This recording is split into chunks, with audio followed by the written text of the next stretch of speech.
साथियों ध्यान रख लीजिए, आधी आजादी और आधी गुलामी वाली कोई चीज नहीं होती। एक तो आदमी पूरा आजाद होता है या पूरा गुलाम होता है। अगर आप पूरी तरह से आजाद नहीं हो, इसका मतलब क्या?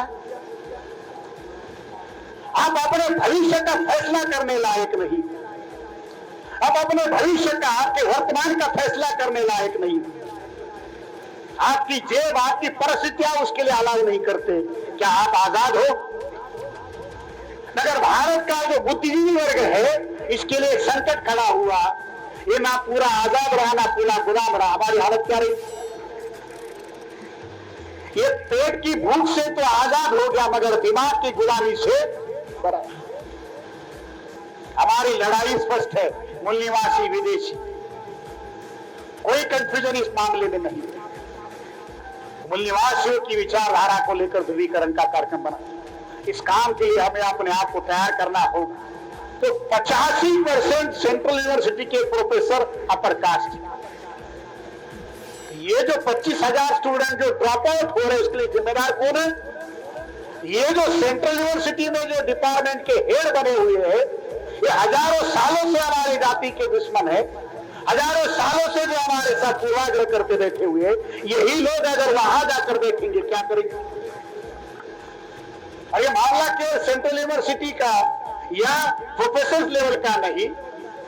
5 साल में 604 हाईकोर्ट के जज चुने गए।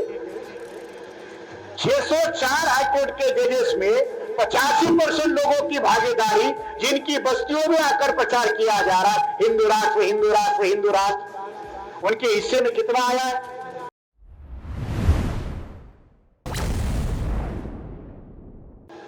आप कितने कदम चलते हो, कितने साल से काम कर रहे हो, ये मायने नहीं रखता।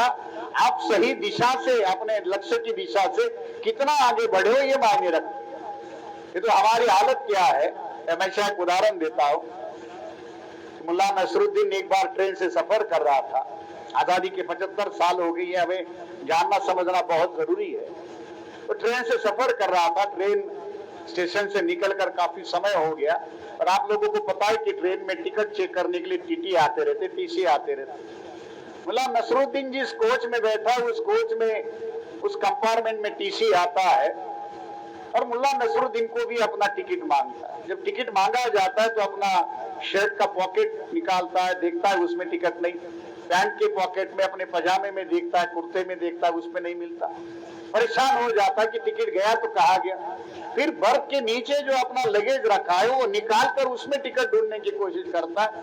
आधा घंटा, 1 घंटा हो जाता है, उसकी परेशानी होती है, सारा सामान अस्त-व्यस्त हो जाता है, उसको टिकट नहीं मिलती। अब टीटी को पूरी ट्रेन चेक करनी।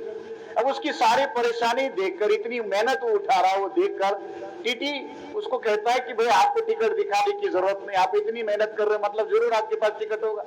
वैसे भी आप दिखने में ईमानदार दिखते हो, शरीफ दिखते हो, इतना बड़ा कुर्ता डाला है, टोपी है, जरूर आपके पास टिकट होगा। जब वो ये कहता है कि टिकट बताने की जरूरत नहीं, तब उसको गुस्सा आता है, और वो गुस्से से उस टीटी के ऊपर चिल्लाकर कहता है कि कौन गधा तुम्हारे लिए टिकट ढूंढ रहा है? टीसी को कहता है कि कौन गधा तुम्हारे लिए टिकट ढूंढ रहा है? मैं तो टिकट इसलिए ढूंढ रहा हूं क्योंकि टिकट के ऊपर लिखा है मुझे जाना कहाँ है। मैं तो टिकट इसलिए ढूंढ रहा हूं क्योंकि टिकट के ऊपर लिखा है मुझे जाना कहाँ है। 75 साल पहले आपको ऐसी एक नाव में, ऐसी एक ट्रेन में बिठाया गया, वो चल तो रहा, मगर पता नहीं कि हमको जाना कहाँ है, किस दिशा में जाना था, कौन सी तरीके से जाना था, क्या हमारी दिशा थी, खबर नहीं। 75 साल हो गए आजादी को। 75 साल कोई कम समय नहीं होता। 17 लोकसभा के चुनाव हुए, आज 6 महीने के बाद में 18वां लोकसभा का चुनाव आएगा। साथियों, जिंदा कौम 5 साल का इंतजार नहीं करती, मुर्दा कौम 5 साल का इंतजार कर सकती है। मुर्दा कौम 5 साल का इंतजार कर सकती है, जिंदा कौम 5 साल का इंतजार क्यों कर रही है?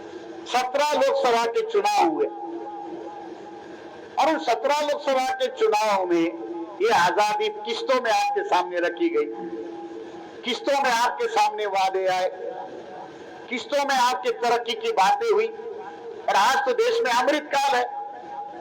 हमारे समझ में नहीं आ रहा कि देश में अमृतकाल है या मूत्रकाल है।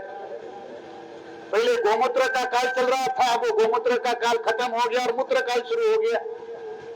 We the people of India, हम भारत के लोग कहने वाले लोगों के ऊपर ही पेशाब करवाया जा रहा है। ये देश में हो रहा है और वो सारी चीजों को आपको जानने समझने की जरूरत है। अगर इन चीजों को देखने का नजरिया आपके पास नहीं है तो ये जो घटनाएं आपके साथ हो रही है, हमारे समाज के साथ हो रही है, उसकी कोई चिंता या कोई जानकारी आपके पास, मतलब उसका एहसास अगर नहीं है तो ये आंकड़े बढ़ते जाएंगे, हमारी गुलामी और ज्यादा मजबूत होती रहेगी और हमें पता भी नहीं चलेगा। साथियों, ये जो दौर है ये सूचनाओं का दौर है। ये जो दौर, जिस दौर में हम लोग जी रहे हैं, ये इंफॉर्मेशन एंड टेक्नोलॉजी का दौर है। दुनिया में जानकारी का विस्फोट हो रहा है। हर आदमी जानकारी के लेवल पर बहुत ज्यादा एडवांस होना चाहता है, अपडेट होना चाहता है।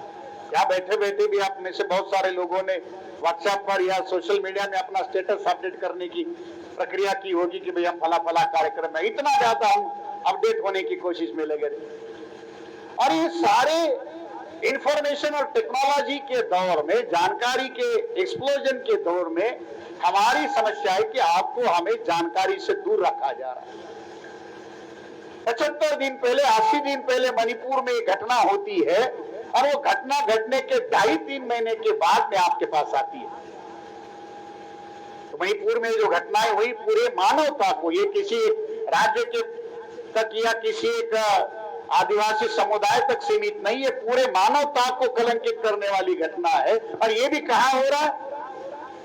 एक लोकतंत्र के देश के अंदर हो रहा है। वो लोग कर रहे हैं जो हमेशा श्री के सम्मान की, अपनी सनातन सभ्यता की, गौरवता की बात कर रहे, जो देश को विश्व गुरु बनाने की बात कर रहे, उस राजनीतिक दल के सरकार के अंदर हो रहा है और उस देश में हो रहा है जहां उस राज्य की गवर्नर एक महिला है, देश की राष्ट्रपति एक महामहिम एक महिला, उस दौर में ये हो रहा है। तो हम ऐसे समाज में है कि जहां घटनाएं हो रही है, 75 दिन पहले, 79 डेज पहले ये घटना होती है और जब वो हमारे पास आती तो देश में बवाल होता। अगर ये घटनाएं उसी कंटेक्स्ट में, उसी परिप्रेक्ष्य में हमारे सामने आती, जब हुई उसी समय आती, तो देश का हाल क्या होता?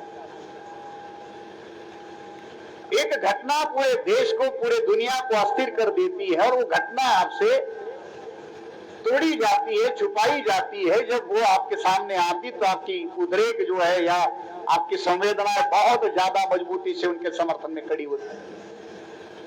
इस देश में मैं हमेशा कहता हूं कि नोटबंदी से भी ज्यादा, डिमोनेटाइजेशन से भी ज्यादा, नोटबंदी से भी ज्यादा इस देश का नुकसान सूचना बंदी ने किया। अब अंदाजा लगा लीजिए कि पिछले 3 महीनों से मणिपुर जल रहा है, क्या क्या वहां हुआ हो। और जब मणिपुर में ये सारा हो रहा है तो 1.5 साल कश्मीर जब अलग किया गया था, कश्मीर में 370 जब हटाया गया तो यही तरीका अपनाया गया था। 1.5 साल तक कश्मीर का भी इंटरनेट बंद करके रखा गया था। वहां क्या हो रहा किसी को खबर नहीं था। ये आज इस दौर में हमारे साथ हो रहा है तो हजारों साल पहले क्या होता हो। जो आज आपके सामने खबरों को मिलावट कर रहे, आज आपके सामने तथ्यों को जुटलाने का काम कर रहे, तो हजारों साल पहले जब आपको लिखने का अधिकार नहीं था, तब आपके इतिहास के साथ क्या किया गया होगा, तब आपके तथ्यों के साथ क्या किया गया होगा, समझने के लिए एक काफी सारी बातें। इसलिए ये बहुत ज्यादा गंभीर बनता है। जो सब्जेक्ट यहाँ रखे गए हैं ये इसी परिप्रेक्ष्य में ज्यादा महत्वपूर्ण है कि हमें अपने दृष्टिकोण को बनाने की जरूरत है।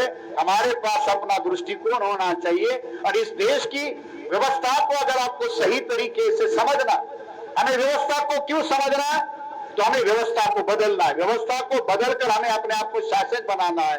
तो जब आप कहते हो कि आपको इस देश का शासक होना है, तो शासक होने के लिए आपको व्यवस्था को जानना समझना होगा और उस लेवल पर, उस स्तर पर जाकर उसके अंदर क्या कमियां खामियां है और उसको बदलने के लिए आप क्या करना चाहते हो, उसके लेवल पर क्या अंडरस्टैंडिंग आपको निर्माण करनी होगी। समाज के अंदर के जो प्रतिनिधि है, बुद्धिजीवी है, इसके अंदर ये भावना निर्माण करनी होगी। ये काम हमारा काम है। इस काम को लेकर साथियों हम से काम कर रहे हैं। डॉक्टर साहब ने जो बातें आपके सामने कही, डॉक्टर राजेश जी ने जो आपके सामने बातें कही, या सारे वक्ताओं ने, शीतला प्रसाद जी हो, गौतम साहब ने जो बातें कही, वही एक है कि बानसेब का लक्ष्य साथी हो, इस देश में जो व्यवस्था परिवर्तन का है, तो व्यवस्था परिवर्तन क्या? 25 जनवरी 1950 तक इस देश में एक व्यवस्था थी। 25 जनवरी 1950 तक इस देश में एक व्यवस्था थी, और वो व्यवस्था ये थी कि आदमी मां के पेट से ही पैदाइशी महान होता है। 25 जनवरी तक ये माना जाता था कि आदमी मां के पेट से ही बाय बर्थ वो महान पैदा होता है। जिस जाति में पैदा हुआ, जिस वर्ग में पैदा हो, उसकी विरासत उसको जन्म के साथ ही मिलती है। 26 जनवरी 1950 को जब संविधान लागू हुआ, ये हजारों सालों की गैर बराबरी की व्यवस्था खत्म कर दी गई। तो भारत में ये जो बाय बर्थ वाली जो थ्योरी हजारों सालों से चल रही थी, तो खत्म करके बाय वर्थ वाला जो है कि आदमी अपनी गुण और कर्म और योग्यता के साथ महान हो सकता है, और हर व्यक्ति को महान होने का अवसर मिलना चाहिए। हर व्यक्ति को महानता के चरम विकास पर लेकर आने के लिए अनुकूल माहौल बनाने की जरूरत है। ये जो धारणा है कि कुछ विशेष वर्ग के ही लोग महान होंगे या वही महान है, ये मामला खत्म कर दिया।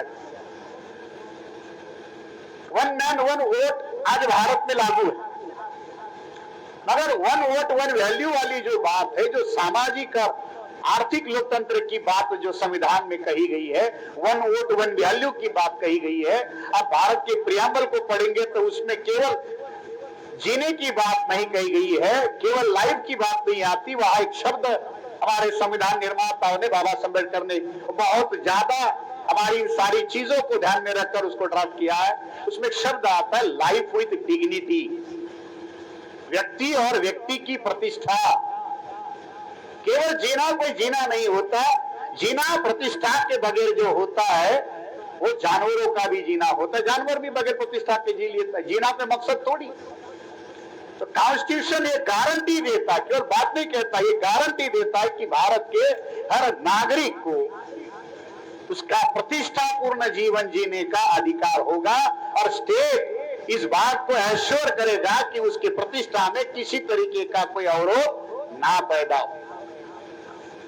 इतना सारा वो हमारे समर्थन में। तो क्या ये लागू हुआ है? क्या भारत में सामाजिक और आर्थिक लोकतंत्र लागू किया गया है? क्या भारत में संविधान में जो बातें कही गई है, या हमें जिन चीजों की आवश्यकता है जो हमारे महापुरुषों ने कही थी, क्या वो पूरी तरह से लागू है? हमारे महापुरुष इस देश के अंदर एक सामाजिक क्रांति निर्माण करना चाहते थे। एक सामाजिक क्रांति का लक्ष्य लेकर इस देश में लड़ाई लड़ी गई थी। अनिर्दिष्ट कास्ट में बाबा साहब अम्बेडकर ये कहते कि बुद्ध के बाद इस देश में क्रांति नहीं हुई।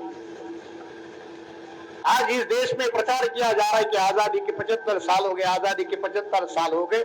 स्कूल, कॉलेज, यूनिवर्सिटी में आपने पढ़ा होगा, पढ़ाया भी होगा कि रशियन रिवॉल्यूशन पढ़ाया जाता है, फ्रांस रिवॉल्यूशन पढ़ाया जाता है, अमेरिकन रिवॉल्यूशन पढ़ाया जाता है, चाइनीज रिवॉल्यूशन पढ़ाया जाता है। मगर भारत के इतिहास में कहीं भी, जैसे फ्रेंच रिवॉल्यूशन है, अमेरिकन रिवॉल्यूशन है, चाइनीज रिवॉल्यूशन है, सारे रिवॉल्यूशन पढ़ाए जाते हैं, मगर भारत का इतिहास पढ़ाते समय भारतीय स्वाधीनता संग्राम पढ़ाया जाता है, इंडियन फ्रीडम स्ट्रगल पढ़ाया जाता है। भारत के इतिहास में कहीं भी भारत के क्रांति का इतिहास नहीं पढ़ाया जाता। आज भी क्या कहा जाता है? भारतीय स्वाधीनता का संग्राम, स्वतंत्रता का संग्राम, स्वाधीनता या स्वतंत्रता, यही दो शब्द आते। क्रांति कहा। दुनिया के इतिहासकारों ने भारत के जो अपर लेयर वाला जो हिस्टोरियन था, क्योंकि भारत का जो हिस्टोरियन रहा वर्ग जो है, जिन्होंने एकेडमिक इतिहास लिखा, वो भी ये मानते हैं कि भारत में क्रांति नहीं हुई। रशिया में क्रांति हुई, फ्रांस में क्रांति हुई, अमेरिका में क्रांति हुई, भारत में क्रांति क्यों नहीं हुई? क्योंकि साथियों, क्रांति का नेतृत्व हमेशा उस समाज का शोषित वर्ग करता है। क्रांति हमेशा उस समाज के शोषित वर्गों को न्याय देने के लिए, उस समाज का जो सबसे लोअर स्ट्राटा होता है, जो सबसे निचला वर्ग होता है, उसको हक अधिकार देने के लिए, उसको एम्पावर करने के लिए, उसकी सारी समस्याओं के समाधान के लिए होती है। और जो वह समाज का, उस समाज का जो प्रस्तापित या जो शोषक वर्ग जो होता है, जो शोषण करता है, उसके विरोध में क्रांति होती है। भारत में क्या हुआ? आजादी के इतिहास के नाम पर जो आजादी का आंदोलन चलाया गया, वो तो वही लोग थे जो हजारों सालों से शोषण कर रहे थे। कांग्रेस किसने बनाई थी? कम्युनिस्ट पार्टी में कौन थे? जनसंघ हो या आरएसएस हो या जितना भी स्वाधीनता संग्राम के नाम पर चलने वाले लड़ने वाले जो लोग थे वो कौन थे? यही वो लोग थे जो अंग्रेज आने से पहले या मुगल आने से पहले भी देश के शासक थे। 15 अगस्त को आजादी मिली, इसका मतलब क्या हुआ कि जो अंग्रेज से वो चले गए और हजारों सालों से जो शासक वर्ग था वही भारत में दोबारा शासक वर्ग बना। जिस वर्ग को क्रांति की आवश्यकता थी उसकी परिस्थितियों में कोई बदलाव नहीं हुआ। मैं बड़ी जिम्मेदारी के साथ ये कहता हूं कि भारत के बहुजन समाज के लोगों को जो हक अधिकार मिले वो आजादी की वजह से नहीं मिले, वो भारत के संविधान लागू होने की वजह से मिले। आप आजाद हो मगर आपके पास अधिकार नहीं। आजादी का कोई मापदंड तो होना चाहिए, आजादी का कोई पैमाना तो होना चाहिए कि ये आजादी है। वो अधिकार संविधान की वजह से मिले, उस संविधान में क्रांति है। आजादी को पूर्ण क्रांति नहीं माना जा सकता। इसलिए हमारे किसी भी महापुरुष ने ब्राह्मणों के द्वारा जो आजादी का आंदोलन चला उसको मान्यता नहीं दी।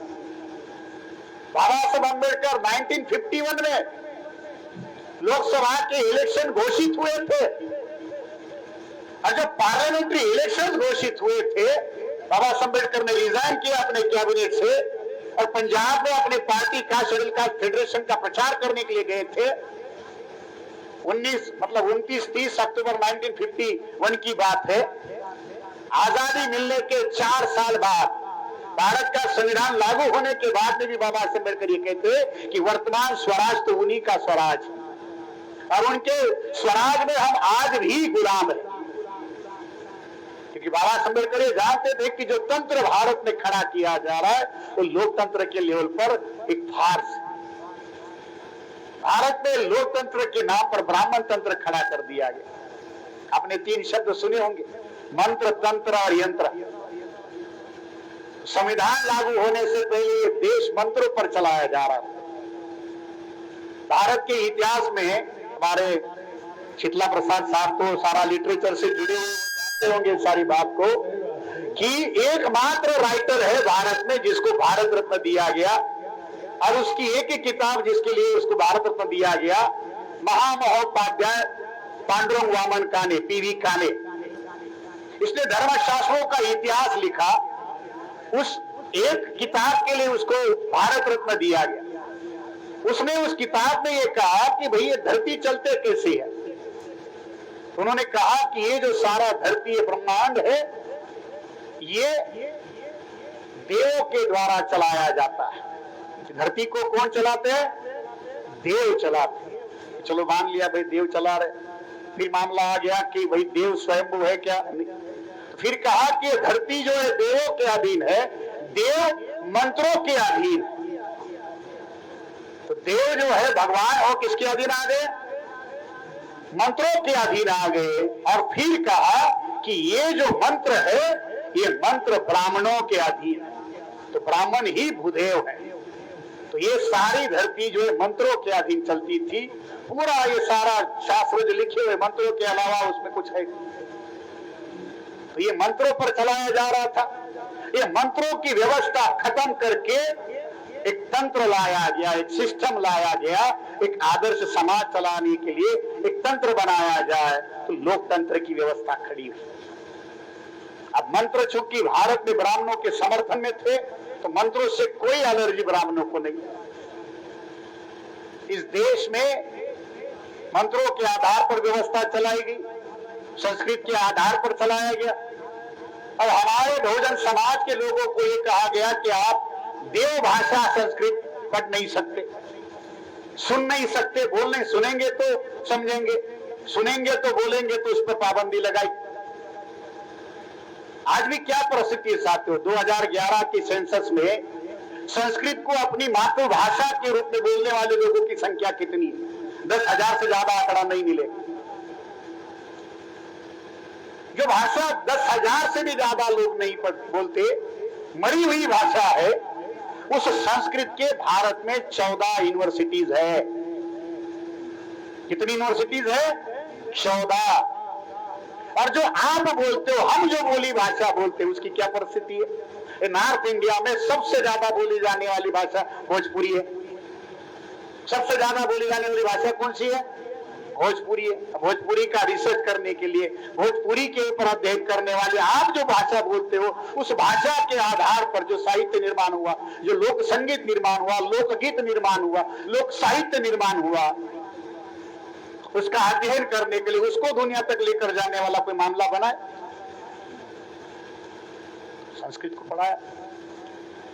अंग्रेज आने के बाद वो तंत्र खराब, मतलब बदल दिया गया और एक नया तंत्र, लोकतंत्र बनाने की बारी आई।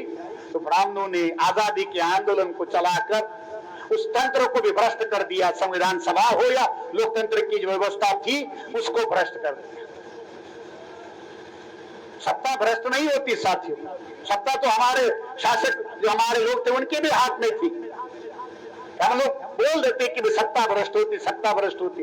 सत्ता छत्रपति शिवाजी महाराज के पास में थी, सत्ता शाहू महाराज के पास में थी, सम्राट अशोका के पास में थी, चंद्रगुप्त मौर्य के पास थी। ये जो हमारे पुरखे थे, इन सब के पास में सत्ता थी, तो क्या भ्रष्ट थी? अगर हम ये सिद्धांत हमारे लोगों के दिमाग में डाला जा रहा है कि सत्ता भ्रष्ट है, सत्ता भ्रष्ट, सत्ता तो हमारे पूर्वजों के पास में थी, क्या भ्रष्ट थी? क्या सत्ता भ्रष्ट नहीं होती? भ्रष्ट लोग सत्ता में होते हैं, वो सत्ता को भ्रष्ट करने का काम करते हैं। ब्राह्मणों के चरित्र में ईमानदारी, उनके चरित्र में नैतिकता, उनके चरित्र में इस राष्ट्र के प्रति जो भाव होना चाहिए, नहीं, क्योंकि वो इस राष्ट्र के नहीं तो राष्ट्रवाद कैसे होगा? इस राष्ट्र के प्रति भावना कैसे होगी? ज्योतिराव फुले इसी के आधार पर तो कहते कि ये जो घृणा, ये जो द्वेष, ये जो तिरस्कार हमसे करते हैं, इसका मूल कारण है कि ये हमारे है ही नहीं। उस तंत्र को उन्होंने भ्रष्ट कर दिया। उस तंत्र में हम लोगों को वोट का अधिकार मिला, लोगों को समय लगा वोट के अधिकार को समझने के लिए। बाबा साहब अम्बेडकर कहते हैं कि एक दिन से समझ में नहीं आएगा, अगर प्रैक्टिसिंग ऑफ वोट, जैसे जैसे वोट को प्रैक्टिस करते जाएंगे, जैसे जैसे इस लोकतंत्र को समझते जाएंगे, इन लोगों के पास इतनी समझ आएंगी कि वो आपके तख्त और ताज को उखाड़ देंगे। माननीय कांशीराम जी ने इस बात को लोगों तो फैलाया, वोट हमारा, राज तुम्हारा नहीं चलेगा। जब लोगों को अपने बैलेट की ताकत पता चली, अपनी सत्ता की पायदान पर पहुंचने का, सत्ता पर नियंत्रण का अधिकार जब उनको पता चला, लोगों ने ये भी काम शुरू कर दिया। तो जब उनको लगा कि ये तंत्र भी उनके समर्थन में नहीं जा रहा, तो फिर यंत्र का सहारा लिया, मशीन। ये ईवीएम क्या है? तंत्र भी उनके विरोध में चला गया। ब्राह्मणों को क्या पता था कि अंग्रेज भारत में आएंगे? ब्राह्मणों को क्या पता था कि अंग्रेजों के स्कूल में ज्योतिराव फुले पढ़ेंगे, फिर वो सारे ग्रंथों की चिकित्सा करेंगे और उनको सारा संस्कृत पढ़ने को मौका मिलेगा। ज्योतिराव फुले, पेरियार ललन सिंह यादव, हमारे कुशवाहा साहब, ये सारे पढ़ेंगे, पेरियार पढ़ेंगे, सारे बहुजनों को, लोगों को संस्कृत पढ़ने का मौका मिलेगा। और जब वो धर्म ग्रंथों को पढ़ेंगे तो फिर क्या होगा?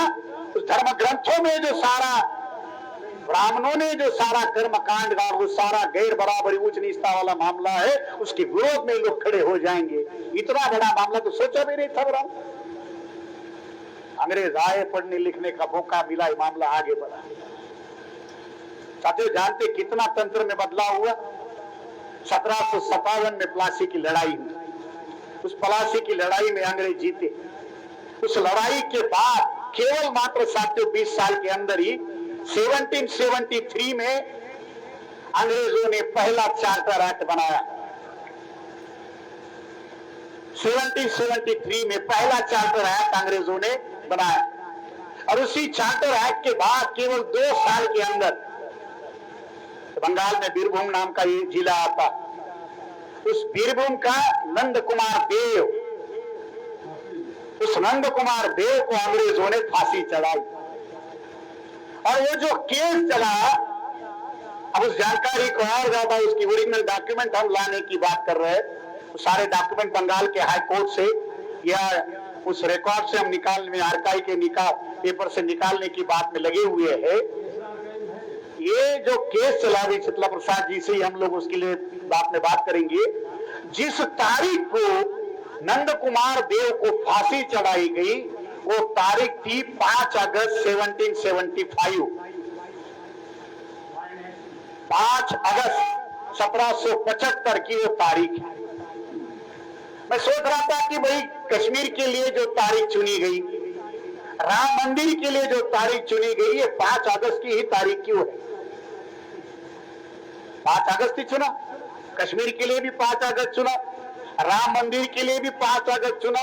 ये 5 अगस्त का मुहूर्त क्या? तो मुहूर्त तो मिला नहीं मगर तारीख मिली। तारीख का मतलब इतिहास है कि इसी दिन मनुस्मृति को पहली बार मतलब अंग्रेजों ने उसको लागू कर दिया। मतलब मनुस्मृति की जो व्यवस्था थी ब्राह्मणों की लागू कर दिया, मतलब अपना तंत्र लागू कर दिया और मनुस्मृति के राज को खत्म करके एक ब्राह्मण को फांसी चढ़ा दिया। पहली बार 1775 में 5 अगस्त में एक ब्राह्मण फांसी चढ़ा। ब्राह्मणों को ये तारीख जो है, ब्राह्मण अपना इतिहास तो नहीं भूलते। चोटी को गांठ बांधने के पीछे का मकसद क्या है? चोटी को गांठ बांधना, गांठ बांधने का मतलब क्या? याद रखो कि क्या हुआ। तो तंत्र जो था, तो तंत्र ब्राह्मणों के समर्थन में नहीं था, मगर भ्रष्ट करके, उस लोकतंत्र को भ्रष्ट करके उन्होंने उनके समर्थन में खड़ा किया। जब लोगों को वोट का अधिकार मिला, उसके अधिकार का मूल्य पता चला, पिछड़े जाति को पता चला, शेड्यूल कास्ट शेड्यूल ट्राइब के लोगों को अपने अधिकारों को पता चला, उसके अंदर जो जागृति पैदा हुई, उस जागृति की वजह से उनको अब पता चला कि केवल ये झांसा देके ये मामला चलने वाला नहीं।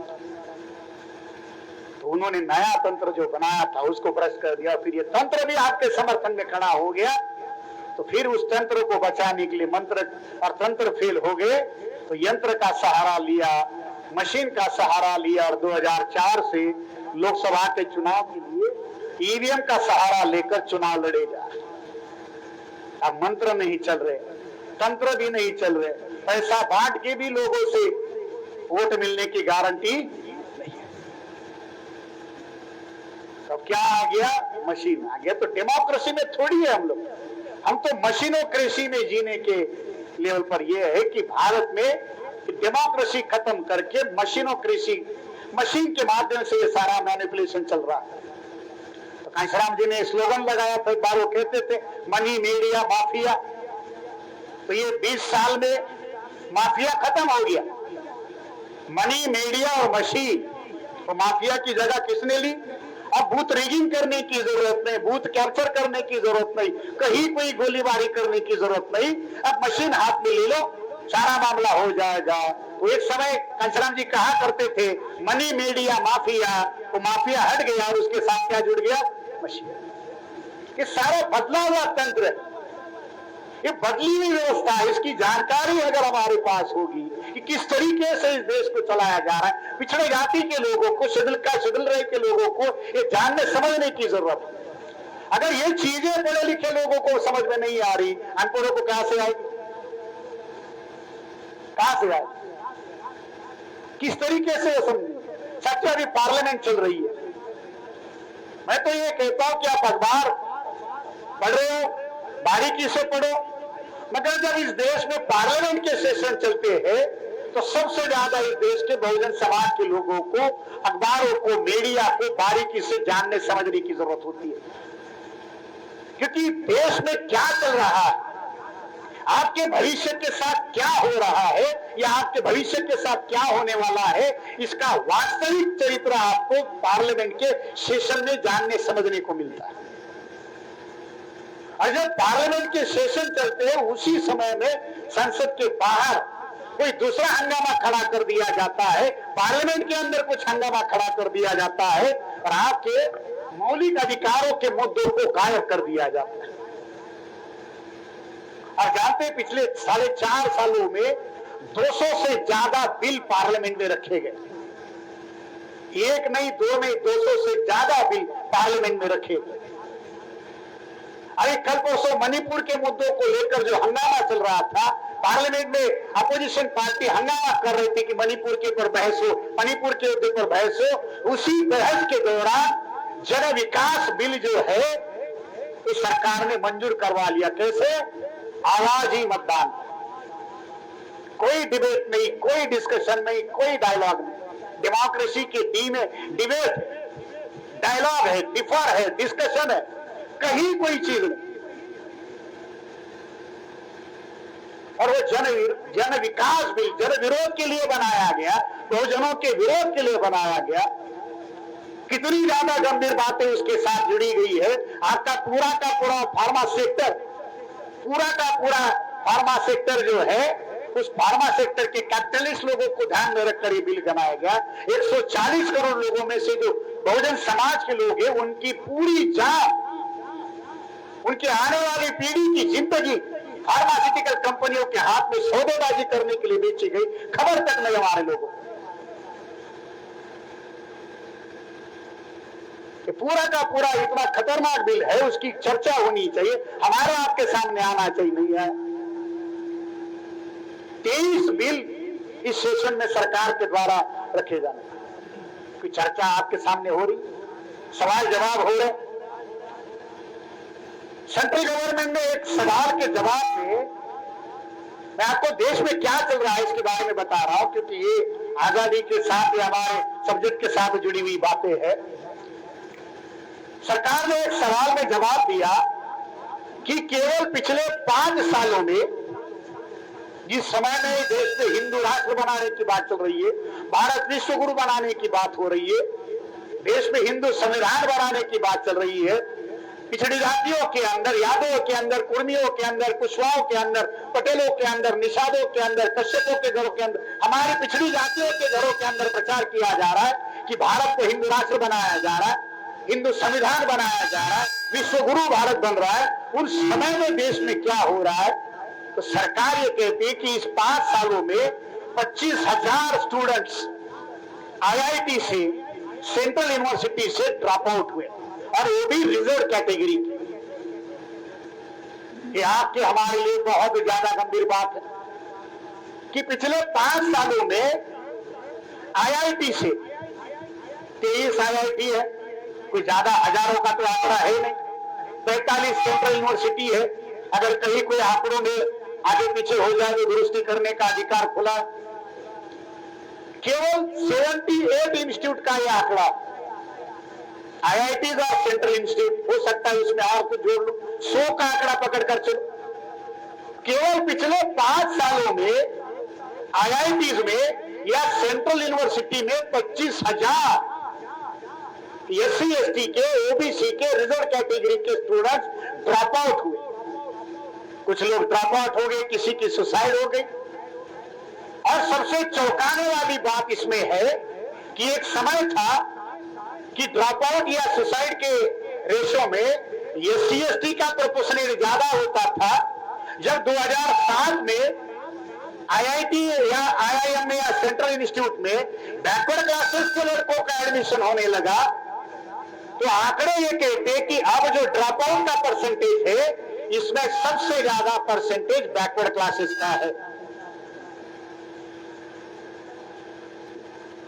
सबसे ज्यादा बैकवर्ड क्लासेस के स्टूडेंट आईआईटी से, सेंट्रल यूनिवर्सिटी से ड्रॉप आउट किए जा रहे। उसके कारण अलग बताए जा रहे कि परिवार का प्रेशर है, नौकरी का प्रेशर है, वो इस प्रेशर को बेयर नहीं कर पा रहे। जो लड़के लाखों की तादाद में एग्जाम में बैठते हैं, उस एग्जाम को क्रैक करके वहां जाते हैं, उसको प्रेशर बेयर नहीं होता। 2 साल की पढ़ाई की एग्जाम 3 घंटे में देता है, उसका प्रेशर उसको नहीं है। और 4-4, 5-5 साल आपके पास पढ़ता है, तब उसको प्रेशर नहीं होता। हमारे प्रोफेसर साहब यूनिवर्सिटी में है, वो ज्यादा बातें आपको बता पाएंगे क्या हो रहा है। ये 25,000 का आंकड़ा कोई साधारण आंकड़ा नहीं। ये आईआईटी के इंजीनियर, ये सेंट्रल यूनिवर्सिटी के ग्रेजुएट, ये सेंट्रल यूनिवर्सिटी के पोस्ट ग्रेजुएट केवल स्टूडेंट्स नहीं है, ये आपके समाज के आने वाली लीडरशिप है, ये आपके समाज के आने वाले लीडर्स है। यही आपके समाज का फ्यूचर निर्माण करने के लिए जो लीडरशिप क्वालिटी के लिए जो मटेरियल चाहिए, वो हायर एजुकेशन से तैयार होगा। उसको एक एक करके खत्म किया जा रहा है। ये हो रहा है, ये आंकड़ा है, किसने इसके ऊपर बहस करने की बात।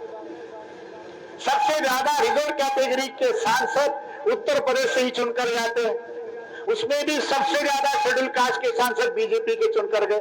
कहीं कोई उन्होंने उसके लिए हंगामा किया? सरकार के आंकड़े ये कहते हैं कि भारत में 45 सेंट्रल यूनिवर्सिटी है, इस 45 सेंट्रल यूनिवर्सिटी में लगभग शेड्यूल कास्ट, ट्राइब या बैकवर्ड के प्रोफेसर्स की क्या परिस्थिति है? तो आंकड़े ये कहते साथियों कि सेंट्रल यूनिवर्सिटी में 45 यूनिवर्सिटियों के आंकड़े सरकार के पास उपलब्ध थे, उन्होंने वो दिए। 13 से 41 प्रोफेसर, मैं केवल प्रोफेसर की बात करूंगा क्योंकि एसोसिएट, असिस्टेंट बहुत लंबा आंकड़ा। ये 1341 प्रोफेसर्स में बैकवर्ड क्लासेज जो देश की आधी आबादी है, 52% आबादी है, 27% रिजर्वेशन है। अगर आबादी के हिसाब से इसमें निकाला जाए तो 1300 का राउंड फिगर कर ले, 1400 कर ले, तो आधी आबादी के हिसाब से कितना हो गया? 700। 27% रिजर्वेशन के हिसाब से करो, कितना हो गया? 700 का आधा कर लो, 350 हो गए। जिस यूनिवर्सिटियों में ओबीसी के, बैकवर्ड क्लासेस के कम से कम 350 प्रोफेसर, जो 27% रिजर्वेशन 2007 से लागू है, 16 साल हो गए लागू है, उस यूनिवर्सिटी में 45 यूनिवर्सिटी में केवल 60 प्रोफेसर है। केवल कितने हैं? 60। शेड्यूल कास्ट का 15% रिजर्वेशन है, तो 1400 का 1500% करके ले मोटा मोटी, तो 210 होने चाहिए। है कितने? शेड्यूल कास्ट के 210 होने चाहिए, 96 है। 96 है। शेड्यूल ट्राइब आदिवासी 7.5% है, 1400 का 7.5 कर लो, 60% कर लो, 91 के करीब जाएगा। 0.5% जोड़ लो, कम से कम 100 प्रोफेसर शेड्यूल ट्राइब के होने चाहिए। है कितने? आंकड़े कहते 22 है, 2%। बैकवर्ड क्लासेस 4.5%, शेड्यूल कास्ट 7%, तो बची हुई पोस्ट कहां है? तो 85% सेंट्रल यूनिवर्सिटी के प्रोफेसर अपर कास्ट। ये जो 25,000 स्टूडेंट जो ड्रॉप आउट हो रहे हैं, इसके लिए जिम्मेदार कौन है? ये जो सेंट्रल यूनिवर्सिटी में जो डिपार्टमेंट के हेड बने हुए हैं, ये हजारों सालों से हमारी जाति के दुश्मन है, हजारों सालों से जो हमारे साथ पूर्वाग्रह करते बैठे हुए हैं, यही लोग अगर वहां जाकर बैठेंगे क्या करेंगे? और ये मामला केवल सेंट्रल यूनिवर्सिटी का या प्रोफेसर लेवल का नहीं, 5 साल में 604 हाईकोर्ट के जज चुने गए। 604 हाईकोर्ट के जजेस में 85% लोगों की भागीदारी, जिनकी बस्तियों में आकर प्रचार किया जा रहा हिंदू राष्ट्र, हिंदू राष्ट्र, हिंदू राष्ट्र, उनके हिस्से में कितना आया है? 79% अपर कास्ट जज हाईकोर्ट के जज। और जब हाईकोर्ट के जज अपर कास्ट है तो क्या होता है? मध्य प्रदेश, बिहार, छत्तीसगढ़, झारखंड, महाराष्ट्र, बिहार, इन राज्यों में ओबीसी के आरक्षण के मामले हाईकोर्ट ने लटका के रखे हुए। महाराष्ट्र का मामला सुप्रीम कोर्ट में, बिहार सरकार ने जाति जनगणना का फैसला किया, हाईकोर्ट ने उसके ऊपर रोक लगाई। छत्तीसगढ़ हो, झारखंड हो, मध्य प्रदेश हो, बिहार हो, आरक्षण के मामले इन्हीं जजेस की वजह से पेंडिंग। और यही लोग आरक्षण के विरोध में लगातार जाति पूर्वाग्रह के आधार पर काम कर रहे हैं। अभी मध्य प्रदेश के केस के मामले में हमारे गुजर अधिवक्ता सुप्रीम कोर्ट में गए और क्या कहा कि एक न्यूट्रल बेंच बनाओ, क्योंकि अंग्रेज भी इस बात को कहते थे कि ब्राह्मणों में जुडिशियस कैरेक्टर नहीं है। ईमान, ये जो शब्द है साथियों, ये ईमान संस्कृत से आया हुआ शब्द नहीं है। ईमान, ये जो शब्द है, ये संस्कृत से आया हुआ शब्द नहीं, क्योंकि ब्राह्मणों के साहित्य में कहीं भी ईमान शब्द नहीं मिलता, क्योंकि उसकी जरूरत ही नहीं। जो चीज आपके अंदर है नहीं या जिस चीज की आपको जरूरत नहीं, उसके लिए आप शब्द क्या बनाओगे? अंग्रेज इस बात को मानते थे कि ब्राह्मणों में न्यायिक चरित्र नहीं है, ब्राह्मण कभी भी निरपेक्ष होकर न्याय नहीं कर सकते। आरक्षण के मामले को लेकर ये मामले बहुत बार 51 से लेके आज तक के सारे जजमेंट उठाकर देख लीजिए, पता चलेगा। इसीलिए वो जो अधिवक्ता थे उन्होंने मांग की कि न्यूट्रल बेंच हो, तो जजेस को गुस्सा आए, फाइन ठोक दिया। अरे भाई, आपके चरित्र की बात हो रही है, आपको अंतर समीक्षा करनी चाहिए कि न्यायपालिका के बारे में इतने गंभीर सवाल लोगों में उठ रहे हैं। इतनी तो चर्चाएं दलावर बड़ों के चरित्र की नहीं होती जितनी न्यायपालिका के जजेस के चरित्र की हो रही है। आपको शर्म आनी चाहिए और आपने उस अधिवक्ता को पुरस्कार देना चाहिए कि भाई हमारे लिए आपने अच्छा सुझाव रखा, कम से कम हमारे अंदर शर्म जागेगी, हम इसके लिए कोई सुधार का काम करें। नवंबर 2022 में गुजरात के विधानसभा के चुनाव के दौरान सुप्रीम कोर्ट के जजेस ने कहा कि हमें ऐसा इलेक्शन कमिश्नर चाहिए जो मोदी की तरफ भी आंख उठाकर देखे। सुप्रीम कोर्ट के जज के ऐसा चीफ कमिश्नर चाहिए, इलेक्शन कमिश्नर चाहिए जो मोदी की तरफ आंख उठाकर देखे। तो लोगों को लगता है न्यायपालिका कितनी ईमानदार, कितना लोगों की चिंता करती है। इलेक्शन कमिश्नर एक आईएएस होता है, बाबू होता है, उसकी कोई ज्यादा औकात नहीं। अभी तो आईआरएस लोगों को भी इलेक्शन कमिश्नर बनाया जा रहा है। मैं न्यायपालिका के सुप्रीम कोर्ट के जजेस को सवाल पूछता हूं, इलेक्शन कमिश्नर की औकात है या नहीं, वो बाद में देखेंगे। जज साहब मिलान, अगर आपकी औकात है तो आप मोदी पर कार्रवाई करके देखो, मान लेंगे कि आपके अंदर कुछ दम है, आपकी कोई औकात है। अरे आप में औकात नहीं, आप दूसरों के लिए कह रहे हो। 30 साल से लिबरल कमेटी का मामला आपके सामने चला, 20 साल से गोधरा का मामला आपके सामने चला, हजारों मामले आपके सामने इनके विरोध में पड़े हैं। क्या आपने किया? तो ये न्यायपालिका का चरित्र बना। 79% जजेस अपर कास्ट बने हैं और वो जज फैसला कर रहे हैं। काहे का लोकतंत्र बचे, काहे का संविधान लागू होगा।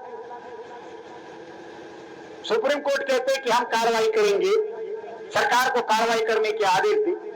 अरे भाई, ये जो आग मणिपुर में लगी आपके नालायक जजेस की वजह से लगी, पहले उस जज के ऊपर कार्रवाई करो और पूरे देश भर के जजेस को ये पूरी तरह से मामला खड़ा कर दिया जाए कि आपको संविधान की अलावा और दूसरे किसी चीज को करना नहीं है, जो काम आपको दिया गया वो करो।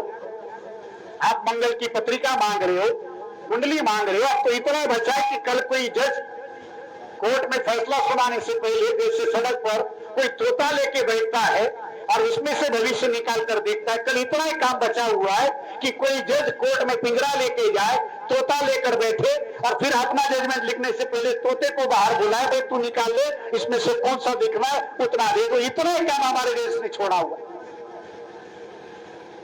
इससे और ज्यादा कुछ बचा नहीं है। न्याय का सम्मान होना चाहिए, लोग कहते न्यायपालिका का सम्मान होना चाहिए, गलत है। सम्मान न्याय का होना चाहिए। न्याय का सम्मान किया जा सकता है, न्याय की रक्षा करने के लिए न्यायपालिका बनी है। सम्मान आपका क्यों करे भाई, क्यों करे सम्मान? कोई जबरदस्ती है? डंडा चला है, सम्मान नहीं करेगा। शर्म आपको आनी चाहिए कि आपकी वजह से न्याय और न्यायपालिका दोनों का चरित्र खतरे में है। कल पार्लियामेंट में सरकार ने आंकड़े दिए कि इस देश के हाई कोर्ट में 70,000 से ज्यादा केसेस 30 साल तक पेंडिंग है। 70,000 से ज्यादा केसेस 30 साल से पेंडिंग है। हमारे वकील साहब यहां बैठे हुए जानते होंगे कि एवरेज पेंडेंसी कितनी है सिविल के मैटर में। मतलब सरकार का आंकड़ा ये है कि 5 करोड़ से ज्यादा केसेस पेंडिंग है। भारत में 24 करोड़ लोगों का रजिस्ट्री हुआ है 2011 की सेंसस में। 24 करोड़ परिवार है ऐसा 2011 की सेंसस में डाटा आया। और 24 करोड़ परिवारों की कितने केसेस पेंडिंग है? 5 करोड़। यानी हर 4 या 5 परिवार के पीछे एक केस पकड़कर चलो। एक बार एक किसान का मामला कोर्ट में चलता है,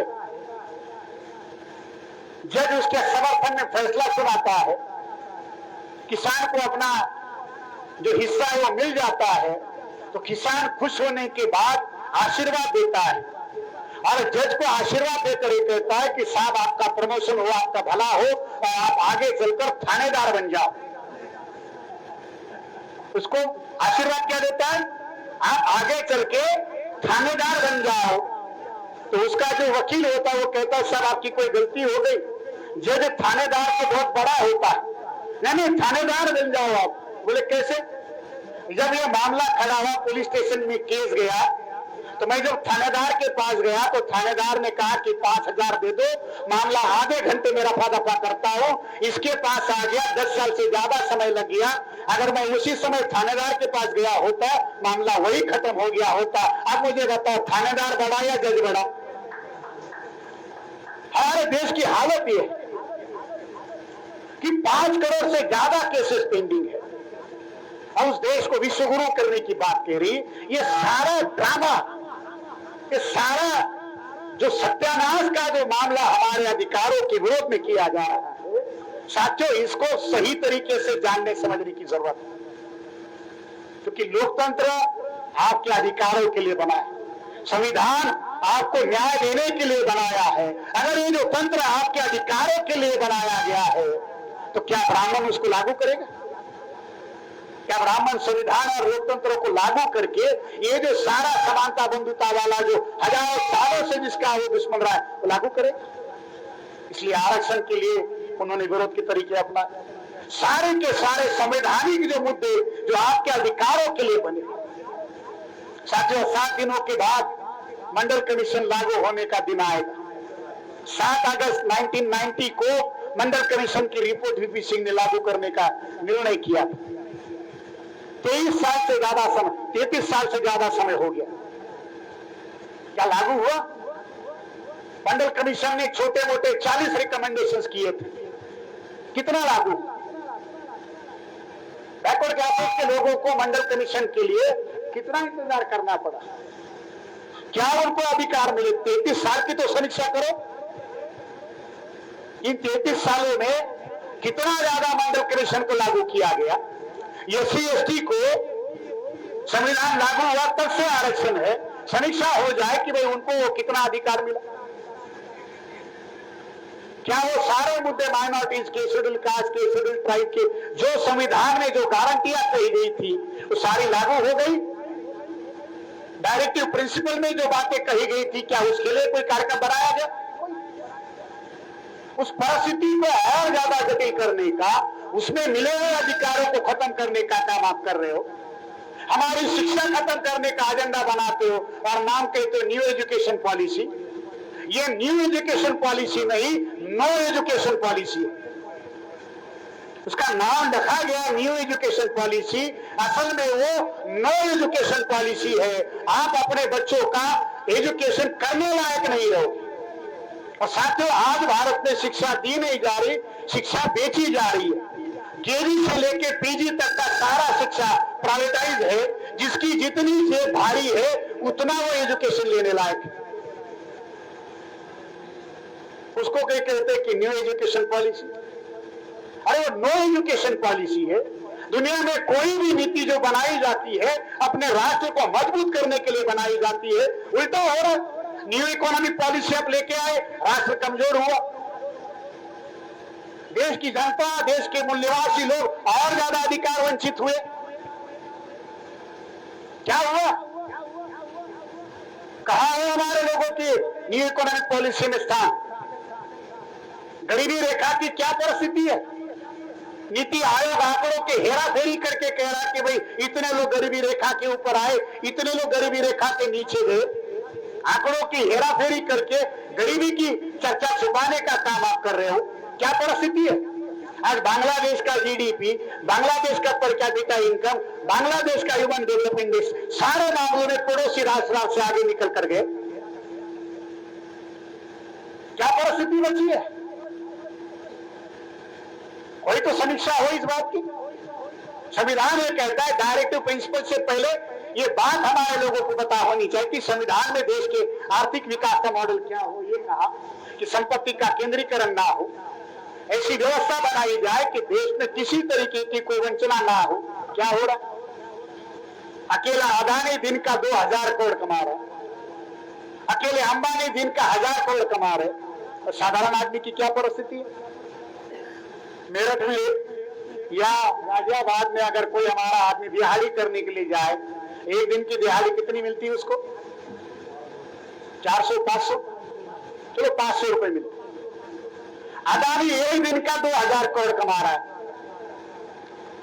और उसी देश का एक वन मैन वन वोट वाला 500 रुपए कमा। अगर एक दिन की अदानी की कमाई की बराबरी करनी है, इसका मतलब जानते हैं 4 करोड़ लोग मिलकर जितना कमाते हैं उतना अदानी एक दिन में कमाता है।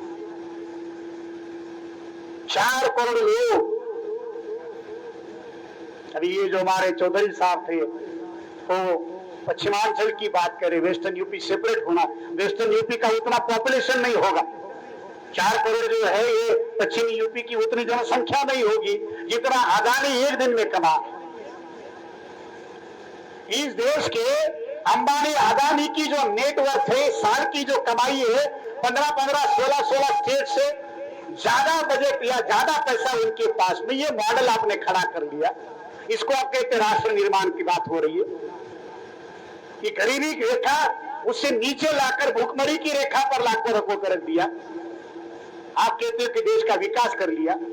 ये सारा मामला साथियों हमारे अपने लोगों के विरोध में, सामाजिक मुद्दे, आर्थिक मुद्दे, राजनीतिक मुद्दे, जो भी मुद्दे जिन मुद्दों पर हमारे पुरखों ने लड़ाई लड़ी थी या जो बात कही थी कि इस देश में सामाजिक न्याय के लिए ये बातों की आवश्यकता है, पूरी तरह से खत्म। आज शिक्षा, स्वास्थ्य, रोजगार, आरक्षण, संविधान या राष्ट्र निर्माण की बात किसी भी तरीके से आप उसकी समीक्षा कर ले, और ये सारे मुद्दे पीछे छोड़कर हिंदू मुसलमान का मामला, धार्मिकता के नाम पर उग्र धार्मिकता का मुद्दा खड़ा करके देश के अंदर के असली मुद्दों को गायब करने का काम किया जा रहा है। इन तथ्यों को, इन सत्यों को जानकर लोगों के सामने लाने की जरूरत है। क्या इस बात की कोई चर्चा हो रही है? 52% बैकवर्ड क्लासेस के लोग हैं, इसी से किसान आते हैं। क्या हुआ किसानों के साथ में? 13 महीने लड़े, 700 से ज्यादा किसान शहीद हुए। क्या किसानों को इंसाफ मिला? मजदूरों को मिला? तो जो 6000 जाति के लोग सामाजिक व्यवस्था के पीड़ित थे, वही लोग आजादी के पहले भी पीड़ित थे, आजादी के बाद और संविधान लागू होने के बाद में भी वो पीड़ित थे। वो कैसे भरोसा करे देश आजाद है? कैसे माने वो आजाद है? सच्चे गुलामों के साथ बराबरी का व्यवहार नहीं होता, गुलामों के साथ न्याय नहीं होता, गुलामों को बराबरी नहीं दी जाती। अगर गुलामों के साथ न्याय हो, गुलामों के साथ समानता का व्यवहार हो, गुलामों को अधिकार दिए जाए, गुलाम थोड़ी रहा। अगर आज SC ST BC माइनॉरिटी के लोगों को अधिकार होने के बाद में भी अधिकारों से वंचित रखा जा रहा है, इसका मतलब वो गुलामी की व्यवस्था है। साथियों ध्यान रख लीजिए, आधी आजादी और आधी गुलामी वाली कोई चीज नहीं होती।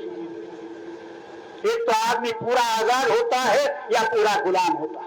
अगर आप पूरी तरह से आजाद नहीं हो, इसका मतलब क्या है?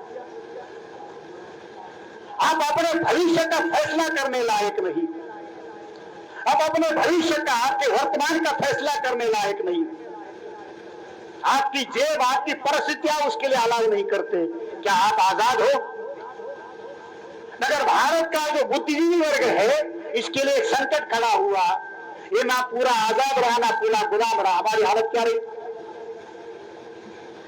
ये पेट की भूख से तो आजाद हो गया, मगर दिमाग की गुलामी से बड़ा। जो गरीबी, पेट की जो गरीबी थी, उस पेट की गरीबी से, भूख से तो आजाद। अब उसकी पेट की चिंता खत्म हो गई, मगर जो सामाजिक समस्याएं, मान सम्मान और स्वाभिमान की समस्याएं है, तो अभी भी बाकी है। उस स्वाभिमान की, मान सम्मान और आत्मसम्मान की लड़ाई हमारे महापुरुष लड़ाना चाहते थे। उस लड़ाई के लिए उन्होंने समाज के अंदर बुद्धिजीवी वर्ग निर्माण किया। उस बुद्धिजीवी वर्ग की उम्मीद थी कि वो समाज की लड़ाई लड़े, नेतृत्व करे। ये काम वो नहीं कर रहा था, इसलिए बाबा साहब अम्बेडकर कह रहे थे कि समाज के पढ़े लिखे नौजवानों को इस काम के लिए पहल करनी चाहिए, ये जिम्मेदारी उन्हें निभानी चाहिए। वो जिम्मेदारी अगर निभाते तो एक कारवा आगे बढ़ता।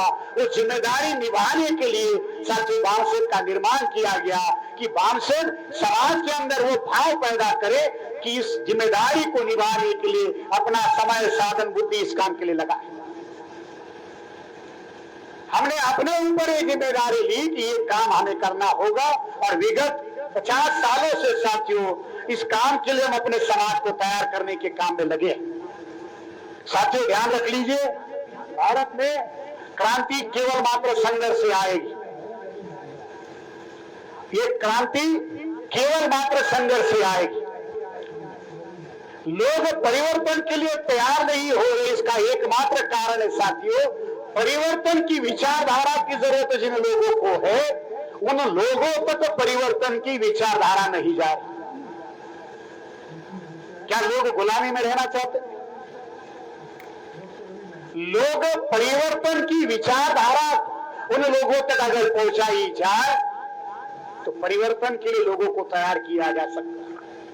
लोगों को तैयार करने का एक ही तरीका है विचार परिवर्तन।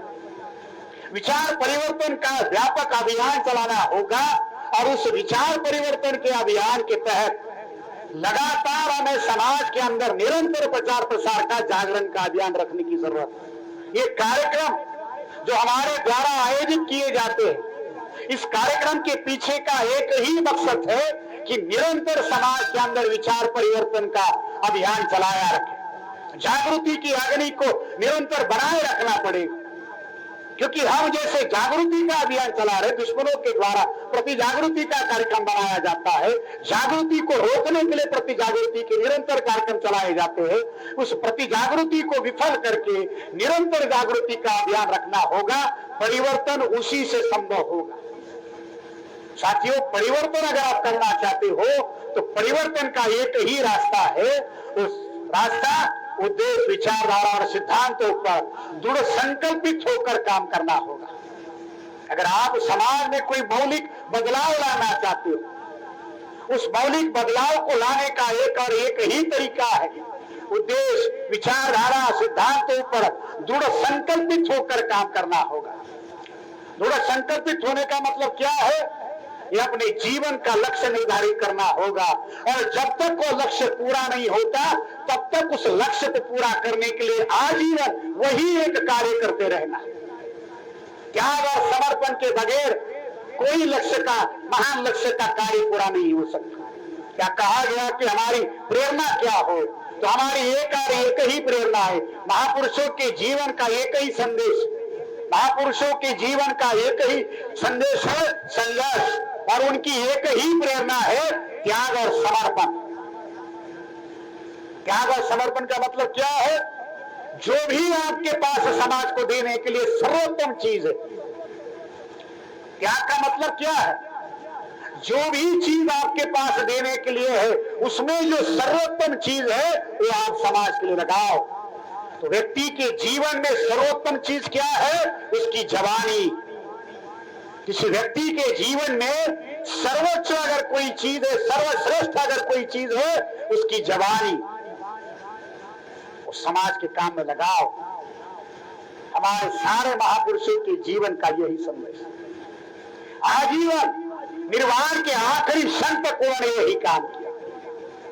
ये त्याग, बुद्धि, समय, हुनर, पैसा जो भी है वो सर्वोत्तम चीज आपके समाज में लगाओ।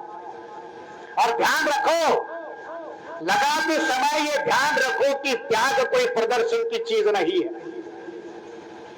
अगर आप त्याग करते हो, उसका ढिंढोरा पीटते हो, ये त्याग नहीं।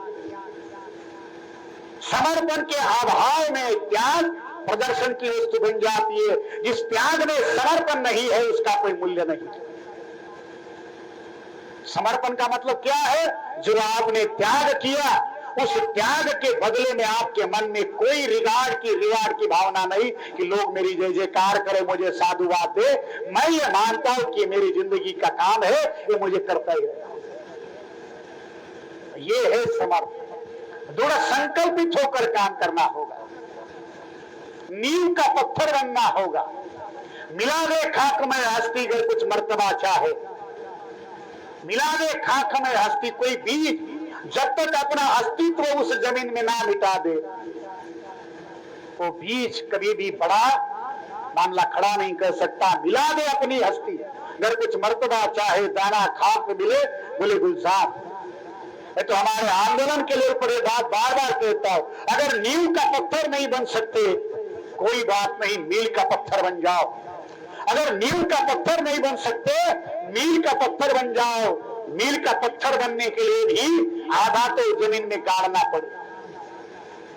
अगर पूरा गाड़ने के लिए तैयारी नहीं तो कम से कम आधा तो अपने समाज के लिए गाड़ना पड़ेगा। और जो जमीन के अंदर धसे है वही मजबूत है, तो फंसे नहीं, वो मजबूत है, उनकी पहचान है, उनकी विरासत है। साथियों, इतिहास जिंदा लोगों का होता है, इतिहास जिंदा लोगों का लिखा जाता है। इसलिए संघर्ष की प्रेरणा हमारी ये, हमारा लक्ष्य बहुत महान है। हम इस देश के अंदर सम्राट अशोक का, हमारे पुरखों का जो महान भारत है वो निर्माण करना चाहते हैं। दुश्मन क्या करता है, क्या कर रहा है, ये बात जब हम कह रहे हैं तो उसके पीछे का पर्पज है कि उसकी लड़ाई हम लड़ने के लिए अपने समाज को तैयार कर, हमें अपना आदर्श भारत निर्माण करना है। और उस आदर्श भारत को निर्माण करने के लिए समाज को तैयार करने की जिम्मेदारी लेकर हम ये काम कर रहे हैं। इसलिए बामसेल के कार्यकर्ताओं को इस बात को ध्यान में रखना है कि वो केवल संगठन के कार्यकर्ता नहीं, वो एक आंदोलन के सिपाही है। अपने अंदर एक आजादी के आंदोलन का सिपाही होना का, योद्धा का भाव पैदा होना चाहिए। हमारी समस्या ये है कि हमारी चाहत आजादी की है और व्यवहार गुलामों का। चाहत तो आजादी की है और व्यवहार गुलामी के समर्थ। हम परिवर्तन तो चाहते हैं, परिवर्तन से ही सारी समस्या का समाधान होगा ये भी मानते हैं, मगर परिवर्तन के लिए कीमत चुकाना नहीं चाहते। समाज के बुद्धिजीवियों का चरित्र, हम जितना कीमत चुकाएंगे उसी अनुपात में ये कारवा आगे बढ़ेगा। जितनी कीमत चुकाएंगे, जितनी मेहनत करेंगे, उतना ही कारवा आगे बढ़ेगा। क्रांति कुर्बानियां मांगती, जितना बड़ा परिवर्तन चाहते हो उतनी बड़ी कुर्बानियों के लोगों को तैयार करना होगा और उसकी शुरुआत अपने आप को इसका आधार बनाकर करना होगा। इसलिए बामसेल ने इस काम के लिए अपने आप को जिम्मेदार माना और इस काम के लिए साथ हम लगे। आज ये कार्यक्रम साथ इसीलिए लगा है कि हमारे परिवर्तन का, सामाजिक क्रांति का लक्ष्य पूरा करने के लिए बामसेल एक निश्चित उद्देश्य, विचारधारा और स्पष्ट कार्यक्रम लेकर आगे बढ़ रहा है। हमने हमारा कार्यक्रम निर्धारित किया है और उसी लक्ष्य से साथियों हम आगे बढ़ रहे हैं। आज के इस सम्मेलन के माध्यम से साथियों मैं इतना ही आह्वान आप सारी साथियों को करना चाहता हूं कि ये जो लक्ष्य साथियों परिवर्तन का, ये परिवर्तन का लक्ष्य हासिल करने के लिए हमें जो बातें पूरी करनी है, पहला हमारे अपने समाज का मजबूत संगठन बनाना, 6000 जातियों में कॉमन ऑब्जेक्टिव और कॉमन आइडियोलॉजी तैयार करना। अगर आप भारत में सामाजिक क्रांति करना चाहते हो तो ये 3-4 बातें करनी होगी। इस काम के लिए बामसेल साथियों समर्पित है। नंबर 1, 6000 जातियों में कॉमन ऑब्जेक्टिव और कॉमन आइडियोलॉजी, एक समान ध्येय, एक समान विचारधारा। आजादी से बड़ा कोई लक्ष्य नहीं हो सकता, तो हमने ये लक्ष्य रखा हुआ। नंबर नेक्स्ट, 6000 जातियों का सामाजिक ध्रुवीकरण। सामाजिक ध्रुवीकरण का मतलब है अपने आप को उस समाज का प्रतिनिधि बनाकर उन जातियों को एक कॉमन मुद्दे पर उनका ध्रुवीकरण करना। सामाजिक ध्रुवीकरण, समाज में एक तो जातीय ध्रुवीकरण है या तो धार्मिक ध्रुवीकरण है। सामाजिक ध्रुवीकरण ये आज इस जागरण की वजह से सामाजिक ध्रुवीकरण का कारवा आगे बढ़ रहा है। और नंबर नेक्स्ट, 6000 जातियों में नेतृत्व का निर्माण करना, स्वाभिमानी और स्वावलंबी नेतृत्व निर्माण करना। अगर इन 6000 जातियों में आप स्वाभिमानी और स्वावलंबी नेतृत्व निर्माण करते हो, सामाजिक ध्रुवीकरण निर्माण करते हो, तो ये परिवर्तन का कारवा आगे बढ़ने की दिशा में आप सफल होंगे। ये जिम्मेदारी बामसेल ने ली कि एक उद्देश्य, विचारधारा लेकर हम समाज के अंदर काम करें, ध्रुवीकरण के लेयर पर काम करेंगे। और वो भी ध्रुवीकरण किसका? इस देश के शोषित पीड़ित जातियों का। हमारी लड़ाई स्पष्ट है, मूल निवासी विदेशी, कोई कंफ्यूजन इस मामले में नहीं। मूल निवासियों की विचारधारा को लेकर ध्रुवीकरण का कार्यक्रम बना। इस काम के लिए हमें अपने आप को तैयार करना होगा। आने वाले समय के लिए अपने आप को तैयार करने के लिए उन पर साथियों एक कार्यक्रम लगाया है। मैं आप लोगों से इसी बात के लिए साथ सहयोग की अपेक्षा संगठन की तरफ से हम ये कर रहे हैं कि ये कारवा निरंतर आगे बढ़ने के लिए हमें काम करना होगा। अपना समय, बुद्धि, पैसा हमें लगाना होगा। जिस अनुपात में साथियों हम परिवर्तन के लिए अपने समाज को तैयार करेंगे, उसी अनुपात में ये कारवा आगे बढ़े। हालात समाज के लिए अनुकूल नहीं है, मगर आंदोलन के लिए अनुकूल है। जितनी ज्यादा विपरीत परिस्थितियां समाज में पैदा होगी, उतनी ज्यादा परिवर्तन की जरूरत समाज के अंदर महसूस होगी। आज इस देश के राज चलाने वाले लोग ये जानते हैं कि वो बारूद के ढेर पर बैठकर राज कर रहे हैं। ये जो आक्रामकता दिखाने का काम आरएसएस या ब्राह्मण कर रहा है, ये आक्रामकता नहीं, उसके अंदर का डर है। ध्यान रख लीजिए, आज का शासक वर्ग सबसे ज्यादा डरा हुआ है, और ये डर इसी वजह से है कि वो ये जानता है कि वो बारूद के ढेर पर बैठा हुआ है। मशाल को चाहे जितना नीचे दबाने की कोशिश करो, परिवर्तन को जितना ज्यादा रोकने की कोशिश करो, क्या होगा? मशाल को जितना ज्यादा नीचे दबाने की कोशिश करो, ज्वालाएं उतनी ऊंचे ऊपर उठेगी। इस परिवर्तन को रोकने का काम शासक वर्ग कर रहा है। वो ये जानता है कि बारूद के ढेर पर बैठा हुआ है, और अगर वो इस समाज के, बहुजन समाज के लोगों के न्याय अधिकारों की, उसकी जायज परिवर्तन को अगर रोकने का काम कर रहा है, मैं ये कह रहा हूं कि इस देश के शासक वर्ग अपनी जान खुद खतरे में डाल रहे। वो इस देश में गृह युद्ध के हालात, सिविल वॉर के हालात पैदा कर रहे। अगर उन्होंने इस देश की अस्थिरता को, ये जो बहुजनों के परिवर्तन के लिए अगर उन्होंने रास्ता अपने से नहीं छोड़ा, तो वो इस देश के अंदर जो बहुत ज्यादा सैलाब खड़ा होगा आने वाले समय में, मैं देख रहा हूं बहुत ज्यादा अनुकूल परिस्थितियां हमारे लिए। ये डरा हुआ शासक वर्ग है, ये अपना डर दंगे फसाद करके, अत्याचार करके जो लोग परिवर्तन करना चाहते हैं उनमें ट्रांसफर करना चाहते हैं। इस साजिश को समझने की जरूरत है। ये आक्रामकता नहीं, ये कायरता है, ये डर है। ये डर, ये समाज के अंदर जो जागृति बढ़ी है उसका डर है। ये अपोजिशन पार्टी का या राजनीतिक दलों का डर नहीं है, ये डर, ये सामाजिक आंदोलन का डर है। और साथियों, दुनिया में जहां कहीं भी क्रांतियां हुई है वो सामाजिक आंदोलन के आधार पर हुई है। इसलिए सामाजिक आंदोलन की ही अंतिमता जय हुई है। उस सामाजिक क्रांति के लिए आप अपने आप को तैयार कीजिए। इस काम के लिए हम लोगों को आपसे बहुत ज्यादा समाज से साधन संसाधन निर्माण करने की जरूरत है। मैं हमारे सारे मंचासी, सारे सहकारियों का, आप सभी का शुक्रिया अदा इसलिए कर रहा हूं कि परिवर्तन के काम के लिए आप बहुत ज्यादा ऊर्जा से लगे हुए हो, और यही ऊर्जा हमारी आधार और उम्मीद। हम बहुत ज्यादा आशावादी, हम समाज के अंदर कोई निराशा का प्रचार नहीं करते। हम समाज के अंदर विश्वास पैदा करना चाहते हैं कि आने वाला भारत, आने वाला भविष्य आपका है। उस आने वाले भारत का भविष्य निर्माण करने के लिए अपने आप को, समाज को तैयार करना होगा। इस करने के लिए साथियों जिम्मेदारी निभानी होगी। आप उसके लिए अपने आप को तैयार करेंगे। इसी विश्वास और उम्मीद के साथ साथियों मैं अपनी बात को समाप्त करता हूं। आप लोगों ने मुझे सुना, आपका आभार, धन्यवाद। जय मूल निवासी, जय भारत।